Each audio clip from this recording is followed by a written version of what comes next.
Y segundo, nunca señalado. Nunca señalado, porque la corrupción está relacionada directamente con que alguien se robe plata. Yo nunca me he robado un peso y ella no me ha acusado de robarme un peso. Yo no tengo un chat con un senador, ni tengo un chat con un contratista, ni tengo una acusación de un contratista en todo Colombia, habiendo miles de contratistas que digan que hubo algún tipo de sugerencia indelicada de mi parte. Por eso yo primero aclaro, digamos, por dignidad, el contexto en que ella se refiere hacia mí, y además porque dice que tiene todavía enorme respeto por lo que trabajó conmigo 3 años. En ese sentido quisiera hacer una primera aclaración. Pero todo el episodio de la salida de ella, visto con un poquito de retrospectiva, ¿no fue supremamente incómodo para usted en particular y para el gobierno en general? No, pues absoluto. Pues mire ya dónde vamos en esto. La incomodidad es absoluta, la falta de claridad que deja en sus declaraciones es absoluta, y por eso el primer día que yo escuché esto, el primer día que la escuché, el lunes pasado, entre otras cosas hace 8 días, fui el primero en llamar inmediatamente al viceprocurador general de la Nación, hablar con él, enviarle una carta al doctor Fernando Carrillo, hablar con él en la noche y pedirle que abriera inmediatamente la investigación en la Procuraduría. Antes de que lo hiciera cualquier persona, nadie lo había hecho. Inmediatamente puse en conocimiento. Desgrabé o bajé la grabación de la entrevista que ella hizo en una emisora y se la entregué al procurador y le pedí que por favor investigara cada una de las afirmaciones que ella hacía. Así tiene que actuar un funcionario inmediatamente. Es cierto que ella nunca dijo, ni aquí ni en Blue ni en ninguna emisora en donde habló, tengo entendido que nunca dijo Prada es un corrupto. Así es. Pero detrás de todo el episodio, cuando sea un funcionario decir, yo me voy porque gente de Prada estaba cometiendo irregularidades, aquí estaba pasando una cosa fea, y habló del contrato, el de la obra de Chapinero, y habló de contratos en los Llanos Orientales, y habló de contratos en San Andrés. Y en Buenaventura. Y habló de contratos, obviamente, por eso digo, sugiriendo actos de corrupción. Pero no digo suyo. No, pero no, Néstor, pero mire usted exactamente las afirmaciones. Y habla del jurídico. Para ir a lo concreto, sí, ir a las afirmaciones, lo que dice es, yo encontré unas obras desfinanciadas y sin sostenibilidad hacia el futuro. Eso implica que hay que revisar exactamente cómo fueron adjudicadas las obras, y resulta que evidenciamos, y yo tengo aquí el documento, un documento que tiene cada una de las obras del SENA. Cada una de las obras del SENA está absolutamente reglamentada legalmente. Hay un comité de contratación, hay un comité de obras que define claramente cuáles son las obras que se hacen, cuál es el precio, cuáles son las condiciones, cuáles son las características que deben tener quienes se vayan a presentar y en qué condiciones y parámetros se debe desarrollar y ejecutar la obra. De tal manera que cada una de ellas además debe tener disponibilidades presupuestales cuando tiene vigencias futuras, es decir, cuando afecta los siguientes periodos. Tiene además que ser revisada por el Departamento de Planeación y por el Ministerio de Hacienda. Luego, plantear la desfinanciación o la ausencia de sostenibilidad es fácilmente controvertible con pruebas y con evidencias que están en cada una de las carpetas de cada uno de los contratos. Definir que de allí se desprende corrupción es supremamente ambiguo. Sin embargo, eso fue lo que le pedí al procurador, que revise cada carpeta, que revise cada acta, cada persona que intervino, porque entre otras cosas, Néstor, yo no intervengo como director de la entidad en ningún proceso de contratación, porque eso está totalmente arreglado en los niveles correspondientes. Ella habló aquí, doctor Prada, en la entrevista en Blue, de 2 cargos, el director jurídico y del director de sistemas o director de tecnología, que fueron llevados, dijo ella, que fueron cuota suya y que le obedecían y le tenían más lealtad a usted que a ella. Y ahí se me ocultaban información. ¿Usted mete la mano en el fuego por esos 2 señores, doctor? No, jamás. Yo creo que uno no puede, ni nadie las mete por mí, ni yo meto las manos al fuego, pero lo que sí estoy seguro es que tenían la idoneidad y las condiciones éticas para desarrollar plenamente sus actividades, y creo, hasta donde he conocido en que todo este episodio, que lo han hecho bien. La gran queja que me reportaban a mí no es cierto, absolutamente falso. Yo no tengo ninguna relación con ellos en materia de SENA, y además lo decía públicamente, es tan congestionada la agenda que tiene el secretario general, que la misma directora planteaba que no tenía tiempo para atenderla, que no tenía tiempo, y la verdad le tengo un chat en donde le escribo, óyeme, no tengo tiempo para estar dedicado al SENA, déjenme de pedir. ¿Le escribe a quién? A la misma exdirectora días antes de los episodios, porque ella, claro, porque ella me estaba pidiendo que tuviéramos una cita para hablar de temas del SENA. Sobre eso justamente, doctor Prada, quería preguntarle, porque de acuerdo a cómo esto se presenta, a cómo se ha venido manejando en los medios de comunicación, de alguna forma se dice que ella pues tiene una reunión, tiene un encuentro con el presidente Santos, el presidente, según cuenta... El presidente la apoya. Exacto, y le dice que se reúna con usted para hablar de las inquietudes que tiene sobre los temas de contratación en el SENA. Ella dice que esa reunión no se dio.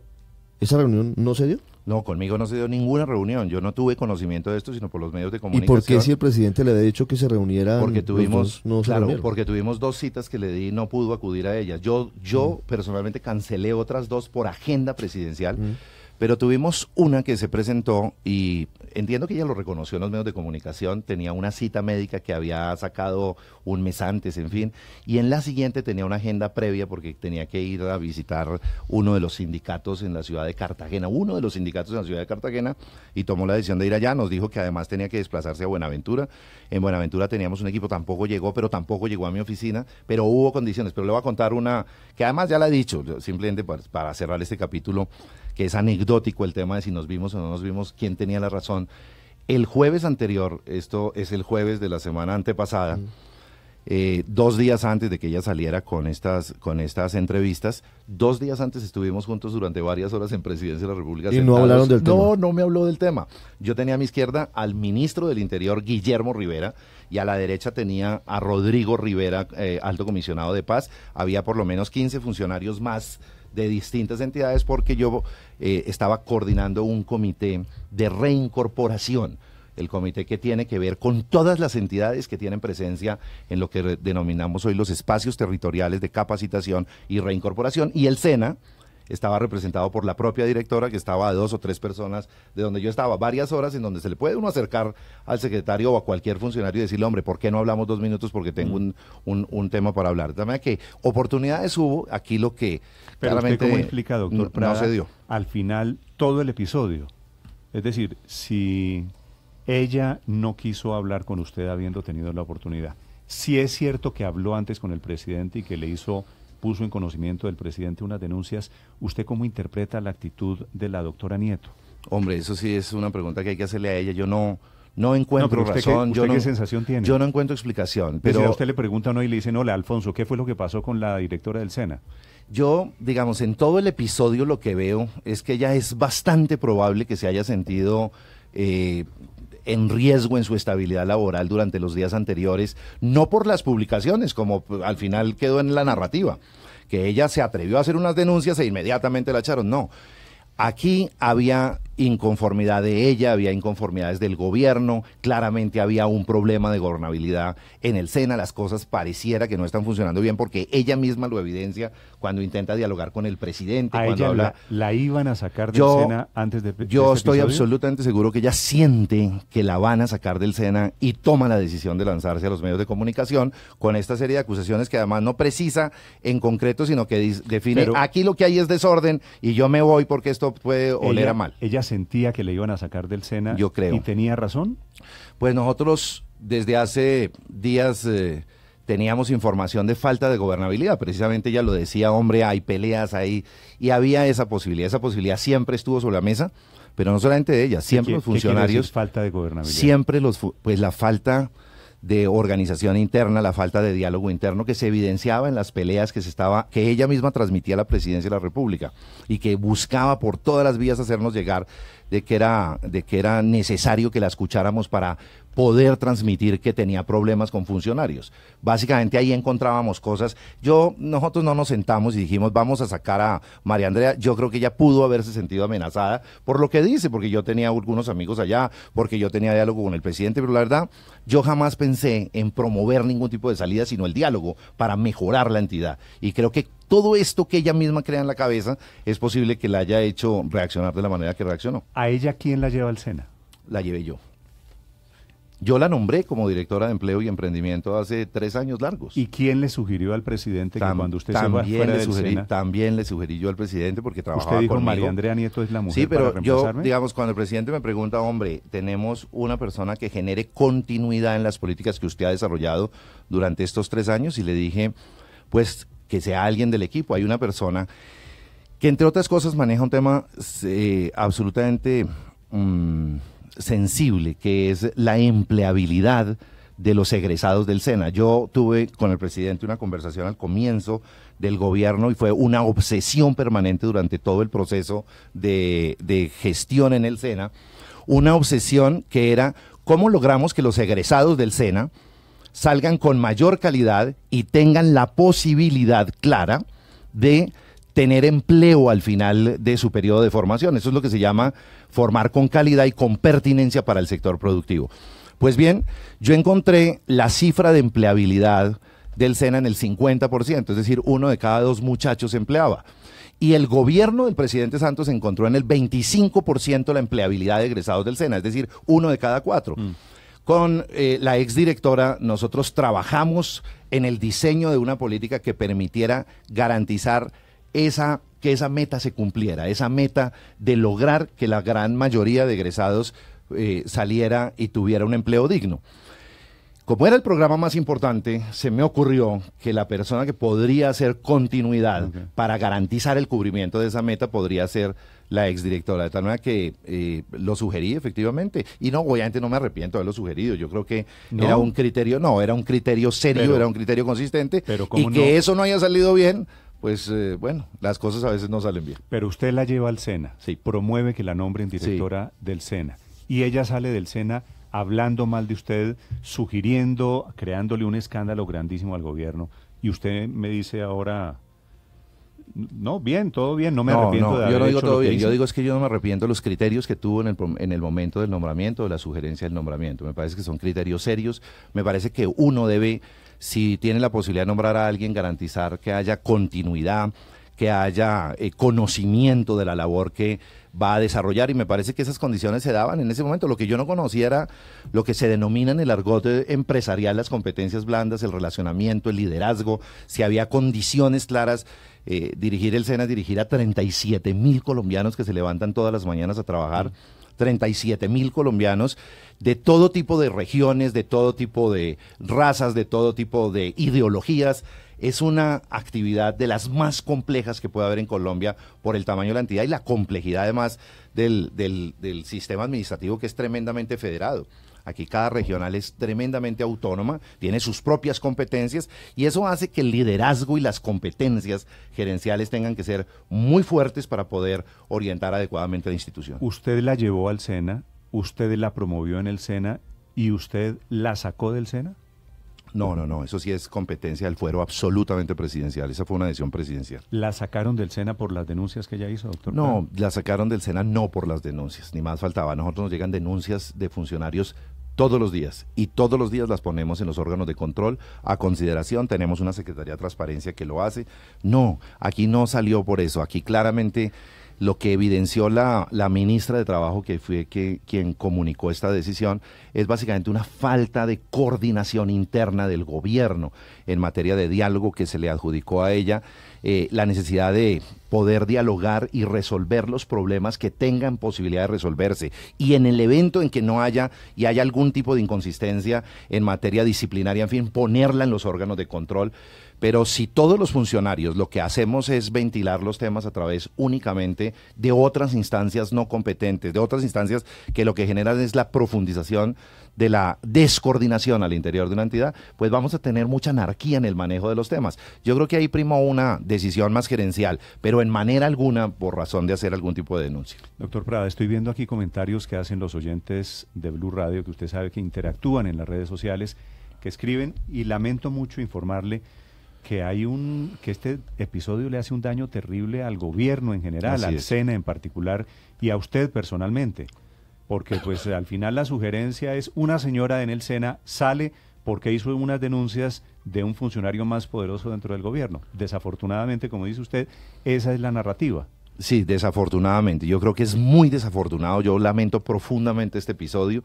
Espero que lo podamos superar muy rápido, entre otras cosas, porque como usted lo acaba de mencionar y lo dicen los oyentes, si hay alguien que se perjudique somos nosotros mismos, es decir, somos conscientes de ello, y si hay alguien que se perjudique aquí es el SENA. Por eso yo quisiera comenzar a trabajar en la manera de lograr nuevamente la recuperación de la normalidad en todo este proceso para que el SENA continúe, para que el SENA avance. El SENA es la entidad, uno, más querida por los colombianos, pero no simplemente como un eslogan, sino porque el SENA forma a los sectores populares, a las clases medias, y los dota de las competencias académicas y de formación para poder acceder a un trabajo digno. Eso hay que cuidarlo, y la sensación que hay es que está desgobernada, no, y hay que... Y que se estaban robando el SENA. ¿Verdad? Claro, y por eso la posición del procurador es muy importante, y estos análisis que se hace la Contraloría son muy importantes, y el gran compromiso que debe tener el gobierno para sacar adelante lo que hemos hecho, Néstor, por ejemplo, en materia de inversión, es lograr extender la cobertura del SENA a territorios donde el SENA no podía llegar, precisamente porque la guerra y el conflicto armado no dejaban entrar. Hoy estamos expandiendo la presencia del SENA en territorios como el Putumayo, en territorios como el Caquetá, en territorios como los Llanos Orientales. Esas son las obras a las que se refieren, que básicamente lo que pretenden es crear una nueva infraestructura de calidad que le permita acceder a nuevos colombianos que se están incorporando a los servicios del Estado, a la posibilidad de la formación y la empleabilidad. Defender el SENA y lograr generar un canal de continuidad y de avance del SENA es lo que nos debe comprometer de aquí en adelante. Doctor Prada, usted dice que la salida de la doctora Nieto de la dirección del SENA no tiene nada que ver con sus denuncias públicas, pero coincide exactamente con la salida de ella a los medios de comunicación a decir, mire, esto aquí es un desorden, aquí hay una situación que no me queda clara, aquí hay unas obras que no se terminan. Si no tiene que ver con esas denuncias, ¿no le parece que es un asunto muy mal manejado desde la presidencia? Es decir, esto para la opinión pública queda como si la cabeza de María Andrea Nieto la hubiese cobrado el hecho de que ella denunció públicamente y no por el hecho de que ella hubiese tenido problemas internos. No, pero yo creo que es que ahí es donde, digamos, hay un error en la comunicación enorme.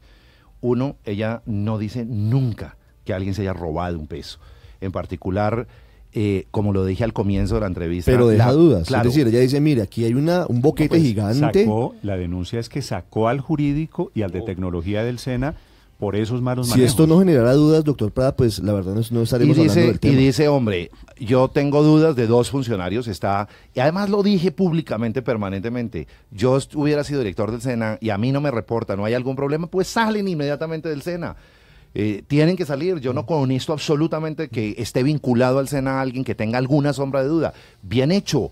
Inmediatamente lo que hicimos fue ponerlo en consideración de las autoridades, de los órganos de control, y que procedan a la investigación. Claro. De tal manera que es claro que bajo ninguna circunstancia puede quedar sombra de duda de que el gobierno tenga algún tipo de complicidad, retaliación. Pero en tema de timing, ¿no le parece que sí es muy extraño que la señora sale a denunciar y una semana después salen a decir que la señora es insuficiente? Es muy desafortunado, pero el gobierno actúa reclamando coordinación y naturalmente reclamando las investigaciones de los órganos de control, activa automáticamente todas las alarmas y las alertas para que garanticemos que haya decisiones que generen transparencia y sensación de transparencia ante la opinión pública. Ese es nuestro objetivo y así hemos actuado dentro del marco de como dice Néstor con claridad, pues bastante incómodo episodio. No, pues esto creo que le salió mal, desafortunadamente debo decirlo, a todos, sí, al gobierno, a ella, a usted y especialmente y desafortunadamente al SENA.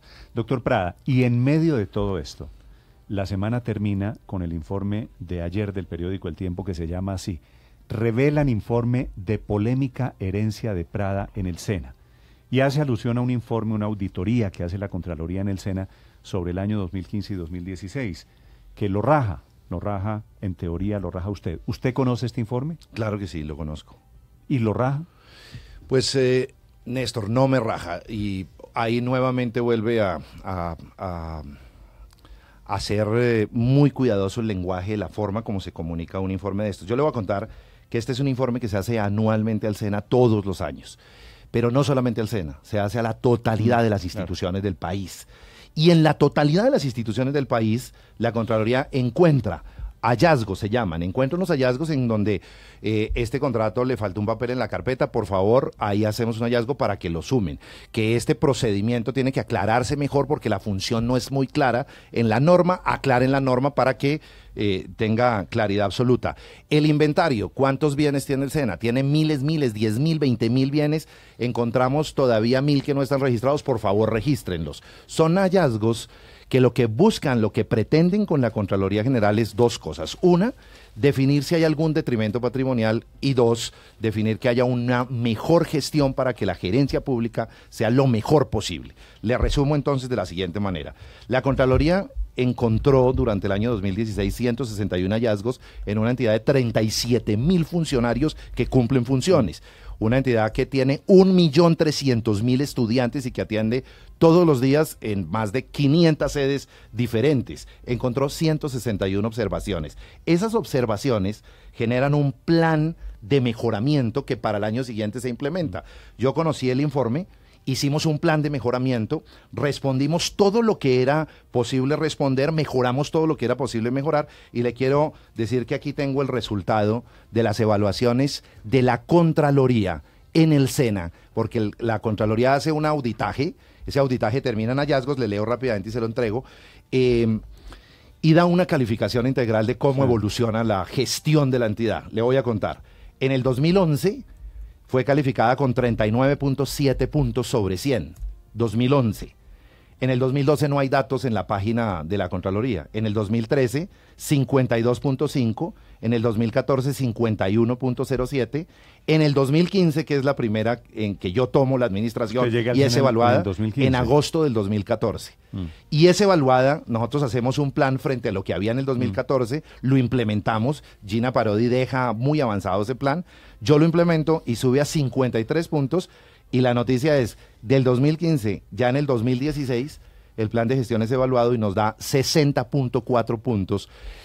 ¿Por qué es calificado favorable? Porque el favorable solamente es cuando se llegue a 80 puntos. ¿Cuál es el objetivo de una entidad? Llegar a 80 puntos. Y lo que logré entre el 2014 y el 2016 fue subir 9 puntos y medio, y entre el 2015 y el 2016. Es decir, la conclusión final es: ha mejorado sustancialmente la administración del SENA entre el 2015 y el 2016. Y segundo, la mejor calificación en los últimos 7 años que bajamos de la Contraloría la tuvo precisamente la gestión nuestra del 2016.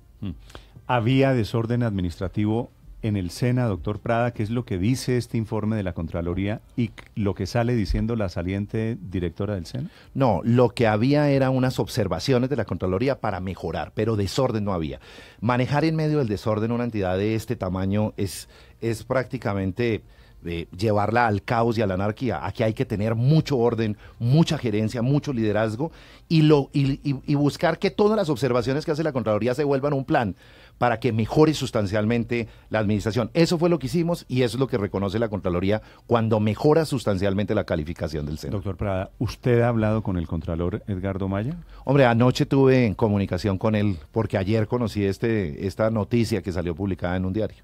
En El Tiempo. ¿Y Sí, qué le dijo el doctor Maya? No, primero que la Contraloría no había hecho un boletín, que no había expedido un análisis como para decir que me habían rajado, que lo único que hace la Contraloría fue lo que hizo en su época en el SENA, que es identificar las observaciones y no más. Él estaba igual de sorprendido que yo, que el periódico que saca la información la hubiese sacado sin haber preguntado, por ejemplo, el Contralor o haberme preguntado a mí. Es decir, el Contralor desautoriza este informe preliminar sobre su gestión. El Contralor lo que hace es confirmar que la evaluación se hizo, que tiene estos resultados que yo estoy anunciando, pero no hace ninguna valoración sobre las interpretaciones que hagan los periodistas sobre ello. Doctor Prada, ¿usted cogobernó el SENA, siguió manejando el SENA después de salir del SENA? No, en manera alguna. Prácticamente la totalidad del equipo, hay mucha gente que trabajaba conmigo, prácticamente la totalidad salió. Por ejemplo, las áreas más importantes, la dirección de formación y la dirección de empleo, son el 80% del SENA. Ahí entraron nuevas personas nombradas por la nueva directora. Salió las personas que manejaban las relaciones internacionales, la certificación de competencias laborales, el relacionamiento empresarial. Prácticamente la totalidad de las personas que trabajaron conmigo salieron. De manera que bastante lejano estuve de toda esa... Hoy, de todo este tiempo. Todos los colombianos tenemos o hemos tenido alguna relación con el SENA, afectiva o laboral. ¿Usted cree que hoy qué tan golpeado queda el SENA después de todo este episodio, doctor? Yo creo que el SENA se levanta muy rápido del episodio porque la administración del SENA compromete a 33 regionales. Cada departamento tiene su propia estructura y su propia organización, tiene autonomía, representación legal y eso funciona supremamente bien. De hecho, miraba yo en medios regionales un poco la reacción, y la reacción en medios regionales señalaba como Las obras que se están haciendo en el departamento del Valle, en el departamento del Casanare, en el departamento de Antioquia o en Santander, marchan, los aprendices están asistiendo a sus formaciones, los centros de formación están cada día más sofisticados en tecnología, los instructores tienen un enorme grado de estabilidad. Una cosa que fue una obsesión nuestra fue dejar estabilidad en la planta laboral para los trabajadores del SENA y logramos finalmente, después de muchos años de trabajo de muchos directores, esa no fue una labor nuestra, hacer una planta mucho más técnica y acorde con lo que requiere el SENA, y desde esa perspectiva el SENA seguirá, no le quepa la menor duda, siendo la entidad más importante de Colombia en materia de formación y empleabilidad de los colombianos, como lo muestran la totalidad de los estudios económicos que se hacen sobre el particular. Doctor Prada, ¿hay una puerta giratoria entre el SENA y la Secretaría General de Presidencia en materia de puestos? Se le ha criticado que muchos de sus asesores en el SENA luego pasaron a formar parte de la nómina de la Presidencia de la República cuando usted pasa del Servicio Nacional de Aprendizaje a la Secretaría General.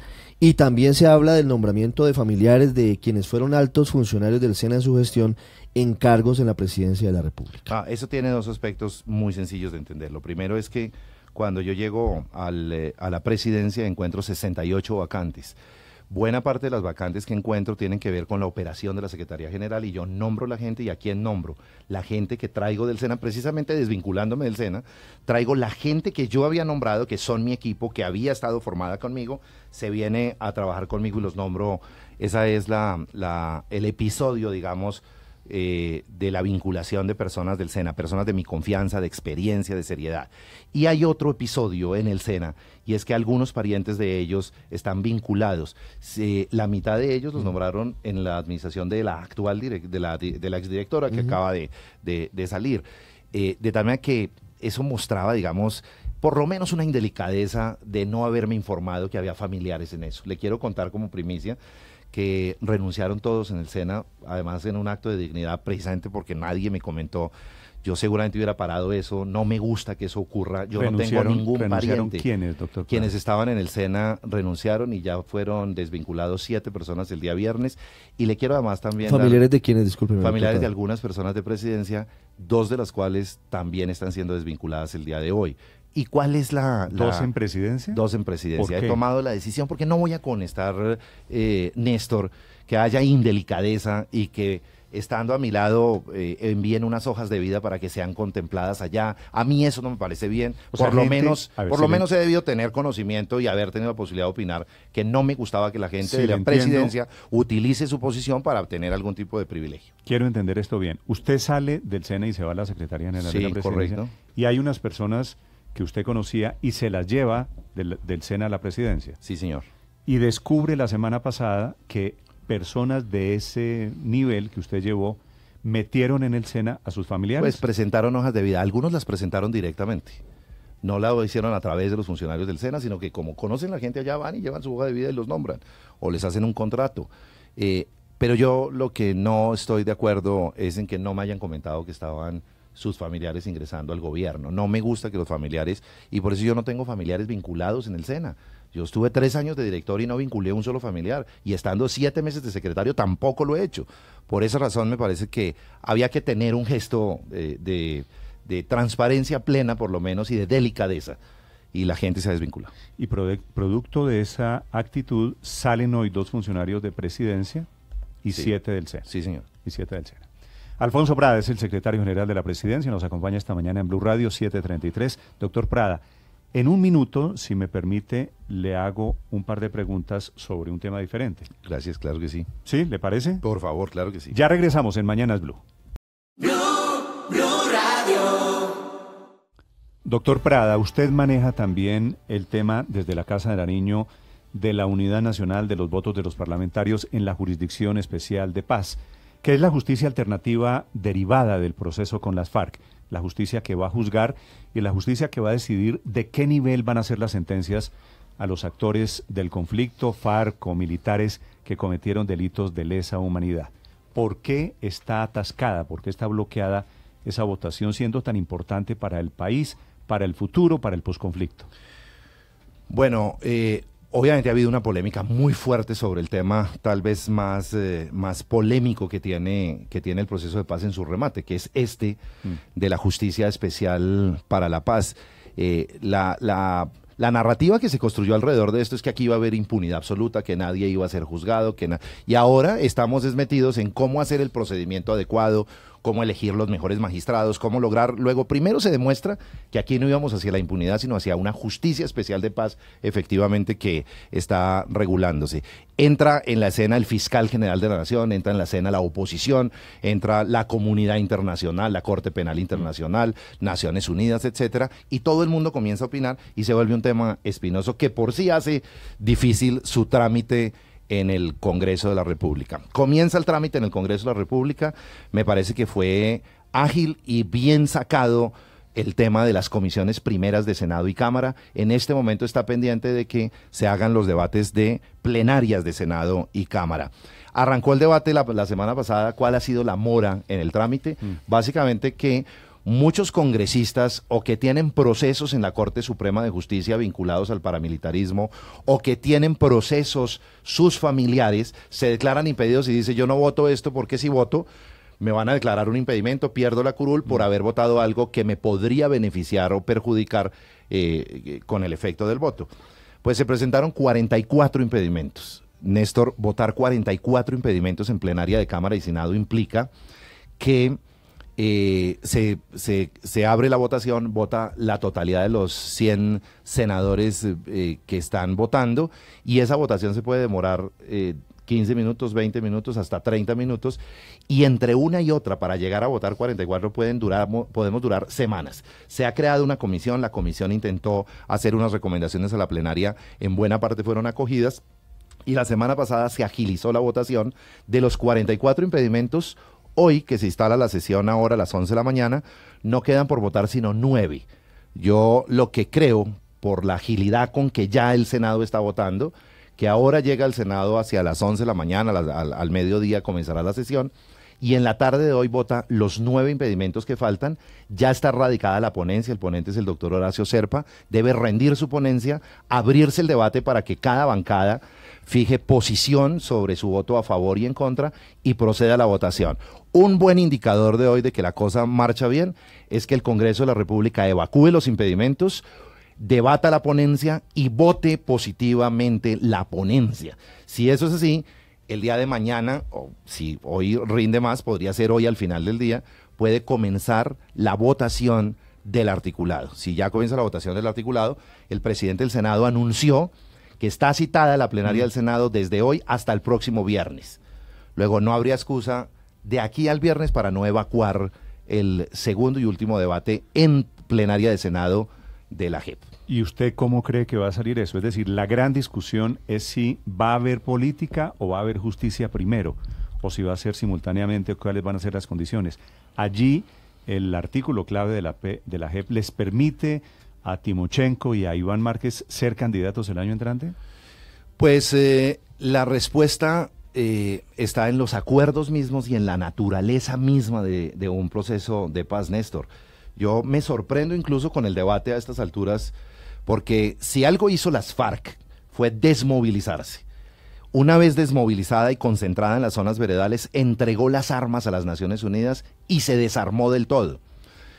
La desmovilización y el desarme la hacía básicamente para poder cambiar la estrategia de la guerra por la estrategia de la política, y lo que nos pidió a todos los colombianos es permítanme hacer política y hagamos política para que no nos matemos, no nos matemos, más bien hagamos el debate de las ideas y los que no quieran no voten por mí. Yo estoy absolutamente convencido que la necesidad de habilitar el espacio para que puedan hacer política es el complemento fundamental para evitar el retorno de la violencia en Colombia. Ya se desmovilizaron, ya dejaron las armas, ahora lo que hay que es habilitar las reglas de juego en medio de las cuales tengan la posibilidad de llevar sus candidatos. ¿No había un compromiso del gobierno también de que iba a haber justicia? Iba a haber justicia, no le quepa la menor duda que va a haber justicia. ¿Por qué razón? De hecho, con el procurador, con los partidos, están redactando la versión final que debe estar allí y estamos esperando además la sentencia de la Corte Constitucional que seguramente va a opinar sobre el particular, que le diga claramente en qué condiciones se da. Y, por ejemplo, he escuchado posiciones de congresistas muy importantes, entre ellos, por ejemplo, Juan Manuel Galán la semana pasada en Palacio, en una reunión del Partido Liberal, el presidente Gaviria con el presidente Santos planteaban, hombre, ¿por qué no ponemos un punto clave? Sí a la participación en política de las FARC, pero siempre y cuando tengan el inicio de contar su verdad en la Comisión de la Verdad o en la misma Justicia Especial para la Paz en la Sala que se introduce o que introduce la verdad a lo que va a ser el juzgamiento hacia adelante de las conductas que debe juzgar la JEP. Que ellos comiencen a contar la verdad, que además tengan que comenzar el proceso de reparación de las víctimas, que comiencen a ejecutar efectivamente lo que van a ser eventualmente sus penas, sea un prerequisito fundamental para que ellos puedan trabajar hacer política dentro del marco institucional que tiene el país. Pero doctor Prada, la verdad es que mientras se aprueba la ley estatutaria de la JEP, le faltan todavía Senado, Cámara, conciliaciones y demás, pues no pareciera que en medio de la burocracia comenzara muy pronto a funcionar la JEP. Es decir, nos va a llegar marzo, que son las elecciones para Congreso, y no van a estar seguramente creados esos entes al amparo de la JEP. Si eso no pasa, ¿cuál va a ser el plan B? ¿El gobierno está pensando en eventualmente convocar o decretar una conmoción interior para agilizar la creación de esa comisión de la verdad o de los tribunales o de algún mecanismo que permita ese punto intermedio y que permita a los condenados por las FARC participar en política? Pues aquí los planes que hay no se los puede inventar el gobierno. La única posibilidad que tenemos es las instituciones y los procedimientos que señala la Constitución política. Lo que hoy tenemos sobre la mesa, y es a lo único que estamos concentrados con toda la energía, es a presentar los proyectos, a sacarlos adelante en medio del debate democrático del Congreso de la República, y es el único plan existente. ¿Pero han contemplado lo de la conmoción interior? Nosotros, como le decía Néstor, ahí está el instrumento de la conmoción en la Constitución, pero no nos hemos dedicado ni a estudiar el tema, ni a ver cómo redactamos alternativamente mecanismos de conmoción, porque confiamos plenamente en que el Congreso de la República entienda su responsabilidad histórica y no vaya a ser inferior al cierre del proceso de paz con la expedición de las leyes que hacen falta, la más importante de lejos, la de la Justicia Especial para la Paz. Pero hombre, acabo de dar un balance muy positivo. Yo soy del ala positiva del gobierno, en que es optimista y está trabajando duro para sacarla adelante. Le decía que hoy martes es bastante probable que se terminen de evacuar los impedimentos, se vote la ponencia, comience el debate del articulado, y que esta misma semana que el presidente del Senado convocó a la corporación para que sesione hasta el próximo viernes, pues tengamos noticias muy positivas e inmediatamente comienza el debate en Cámara. Tenemos, recuerde muy bien, hasta final de mes, hasta el 30 de noviembre, tenemos tiempo suficiente. Hasta ahora, ¿qué ha pasado en el Congreso de la República? Si bien todos estos trámites de los impedimentos, de los debates sobre el articulado, sobre la participación en política, etcétera, hacen engorroso el trámite, lo que yo he visto claramente es que ha avanzado en el Congreso el debate de la JEP y tenemos el tiempo suficiente para que salga por vías absolutamente democráticas y debatidas plenamente dentro del escenario del Congreso. Doctor Prada, hay dos escenarios para terminar. Uno es dos carreteras. Una es la del Congreso, ¿cierto? Sí. Y la otra es la de la Corte Constitucional. La Corte debe crear las reglas de juego de si va a ser simultáneo o primero la justicia y después la política, o si estos señores van a quedar habilitados. ¿Qué sabe usted cómo va la discusión en la Corte Constitucional? Porque la Corte está reunida hoy, va a estar sesionando de emergencia toda esta semana, a ver si de aquí al jueves saca la decisión, la gran decisión sobre el futuro de los señores de las FARC. Pues lo que esperamos es que esta misma semana, la Corte tuviera el pronunciamiento en relación con la constitucionalidad del acto legislativo de la JEP. Eso ayudaría a marcar la cancha, ayudaría a dar mucha claridad al Congreso de la República sobre cada uno de los temas que están en la mitad de la polémica. ¿Pero esa decisión de la Corte, el gobierno tiene alguna información? No, esas son informaciones de deliberaciones internas, privadas de la Corte, y sesiona esta semana podemos tener noticias y sería maravilloso. Están sesionando en este momento, sí. Comienzan a sesionar hoy y aspiran, me dicen fuentes desde la Corte Constitucional, a que de aquí al jueves toman la decisión, aunque el plazo en realidad es 15 de noviembre. Paola, la última pregunta para el doctor Prada. La verdad, doctor Prada, yo quisiera devolverme un poquito a la parte del SENA, ya para terminar. Y como reflexión, ¿no valdría la pena pensar en la posibilidad de partir el SENA para que una sola persona no concentre todo ese poder y no maneje una sola persona 37.000 funcionarios, contratos por 2.4 billones de pesos y 1.300.000 estudiantes? No cabe la posibilidad que se contemple justamente esa opción, dividir y partir el SENA en la mitad. Mire, tener 1.300.000 estudiantes cuando la universidad más grande de Colombia tiene como 50, 60.000 estudiantes, eso muestra la magnitud del tamaño del SENA. Esto solamente puede administrarse, gerenciarse adecuadamente en la medida en que se está haciendo con un esquema absolutamente federado, absolutamente regionalizado. El SENA le pertenece realmente a las regiones. Aquí en la Dirección General lo único que se puede hacer con los equipos técnicos es armonizar y coordinar el desarrollo equitativo en las diferentes regiones del país. Pero claramente el SENA es una entidad de regiones, es una entidad que debe seguirse fortaleciendo en ese escenario. Las prioridades de qué se forma, por ejemplo, en San Andrés son diferentes a las de Buenaventura y diferentes a las de Bogotá. Por eso las decisiones siempre tienen que ser regionalizadas, muy especializadas. Debe primar el carácter académico, técnico. Le doy un dato. Cuando yo llegué al SENA no había más de 3 grupos de investigación. Hoy tenemos más de 130, 140 grupos de investigación, porque hay que trabajar mucho en ese nivel de calidad. Espero que podamos superar rápidamente esto, porque como usted lo menciona, lo mejor es pensar en cómo vamos a lograr manejar hacia, para los próximos 20, 30, 40 años, una estructura de Estado eficiente, no solamente en el SENA, sino en las grandes entidades públicas que requieren regionalización, que requieren mucha gerencia y mucha eficiencia en el manejo de los recursos públicos. Doctor Prada, aquí me están recordando oyentes un trino que escribió la semana pasada Claudia López, diciendo que a usted lo habían sacado del Partido Verde por politiquero. ¿Eso es cierto? Dios, es que cuando está uno en la mitad del huracán salen todo tipo de disparos desde todo lado, pero yo celebro que no sean disparos físicos, sino disparos ideológicos. Cuando yo estuve en el Partido Verde, yo terminé siendo presidente del Partido Verde. Durante 4 años como congresista del Partido Verde.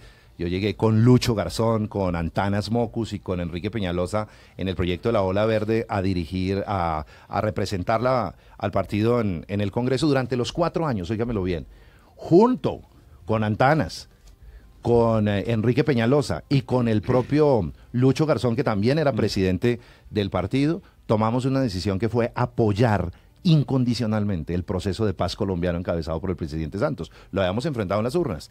Y cuando llegamos al Congreso y nos reunimos con él como partido, el partido tomó la decisión de apoyar el proceso de paz y apoyar. Y entró al gobierno. De hecho, Lucho Garzón estuvo como ministro consejero de la Presidencia de la República y trabajé durante 4 años siendo ponente de todas las iniciativas importantes del proceso de paz. Fui parte de quienes fueron a La Habana, la primera y única delegación en esa época de congresistas que llegaron a La Habana a dialogar con los negociadores de las FARC. Me metí hasta la profundidad en el marco constitucional para la paz y en cada una de las iniciativas que desde el Congreso pude defender para que esto fuese una realidad.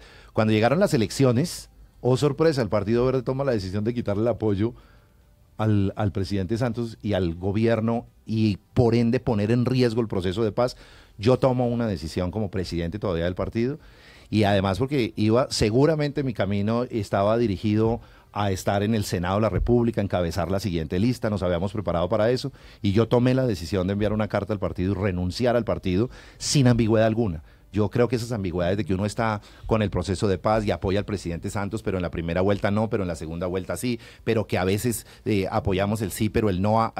Yo no tengo esa ambigüedad en mi vida, Néstor. Yo no he tenido sino 3 grandes militancias. La primera fue ser secretario privado de Luis Carlos Galán y hacer de esa un proyecto de vida que me formó y que me formó dentro del marco de hacer una política decente y moderna. Una segunda gran militancia la tuve con Enrique Peñalosa, 1 década entera trabajamos por revolucionar a Bogotá y ahí conocí a Antanas Mockus y a Lucho Garzón y ahí construimos el salto a lo que fue el apoyo a la tercera militancia que he tenido en mi vida, que es la del proceso de paz y la de ayudarle al presidente Santos con profunda convicción y sinceridad a sacar adelante este país de la guerra de 50 años. Por eso, cuando Claudia dice, Prada pertenece es a Cambio Radical, primera inconsistencia y falta de verdad absoluta. Además no dice Cambio Radical, ¿no? En el trino dice pertenece, porque ella cuando se dirige a Vargas Lleras y a Cambio Radical dice corrupción radical. Y entonces lo enlaza todo, genera un ambiente que se une a este episodio, y es muy desafortunado que la política se haga con desinformación, con calumnia, con mucha falta de seriedad y que no obedezca a la realidad histórica. Esto que estoy contando pues se cubrió por los medios en su oportunidad. Sí, sí, sí. No estoy diciendo nada que no sea verdad. Y nuevamente, en la vida lo único que tengo, Néstor, es que no me he robado un peso, es que no he hecho absolutamente nada indelicado, y así voy a hacer hasta que el presidente lo permita, y en la medida en que tenga la posibilidad de ayudar a que este país salga adelante de esta guerra fratricida de 50 años, voy a intentar poner todo de sí para que lo logremos. ¿Su esposa es de Cambio Radical? Sí, ella militó toda la vida ya en Cambio Radical. Y finalmente se fue de Sí, 472. presentó su renuncia irrevocable. La junta directiva está, como no es una entidad que se rige por el derecho privado y tiene su propia junta directiva, la junta está ya en el proceso esta semana de aceptación, desvinculación. ¿Y le renunció ella a usted? Pues al presidente, realmente, al presidente. O sea, usted... Y a su junta, ¿no? sí, Al presidente y a tuvo- su junta. Tuvo que pasar por la escena típica de que la renuncia de su señora le llegó a su despacho. Más o menos. Se la entregó por la noche y le dijo, así gráficamente. Alfonso, llévame esto para Palacio. Sí. Doctor Prada, le hago una pregunta final a ver si me confirma una información que tengo. ¿Nuevo director de la Aeronáutica Civil? Sí, entiendo que el ministro ya tomó una decisión sobre el particular que se la estaba proponiendo al presidente entre jueves y viernes. No tengo el nombre presente, pero es una persona Se que llama está trabajando en la Juan Carlos Salazar. Sí, es él. Es una persona que está en la autoridad aeronáutica de Emiratos, tal vez, en De Dubái. Dubái. De De Dubái. Dubái. Sí, Sí, es tengo aquí. esa la persona que ha Air seleccionado. Transport Advisor, dice su hoja de vida. Juan Carlos Salazar será el nuevo director de la Aeronáutica Civil. Sí. ¿Es conservador? Es de origen conservador, es posible. Sí, sí es posible. Tiene que ver Lo que esto- pasa es que tengo que llegar ahora a enterarme porque estas son decisiones ya bastante, usted lo veo bastante bien informado y Sí. de las últimas horas del fin de la semana pasada. ¿Tiene que ver esto con la Jurisdicción Especial de Paz, con calmar un No. poquito a los conservadores, Bien. de darles un poquito de... No, para nada. mire, ¿Cariño? yo estoy seguro que van a comenzar, como siempre, en cada episodio, la especulación, la interpretación, la lectura. Pero aquí, en una charla que tuve yo personalmente y que tuve el presidente Santos por su lado con el ministro de Transporte, lo que pedimos es que seleccionara la mejor persona que tuviera la opción de escoger para el ejercicio de ese cargo. Ese cargo estaba vacante, usted recuerda la salida del director anterior también en un problema interno. También del salió mal gobernador. salido. También en un problema Doctor interno. Bocanegra. Y desde esa época está vacante y encomendamos al ministro de Transporte buscar una persona en Colombia, en el mundo, que tuviera las condiciones de garantizarnos la seguridad a todos los colombianos. Y entiendo que trae técnicamente a uno de los mejores del mundo en la materia. Juan Carlos Salazar entonces será el nuevo director de la Aeronáutica Civil de origen conservador. Doctor Prada, gracias por acompañarnos esta mañana. A usted, Néstor, y aquí a sus compañeros de mesa, muchas gracias por estos minutos.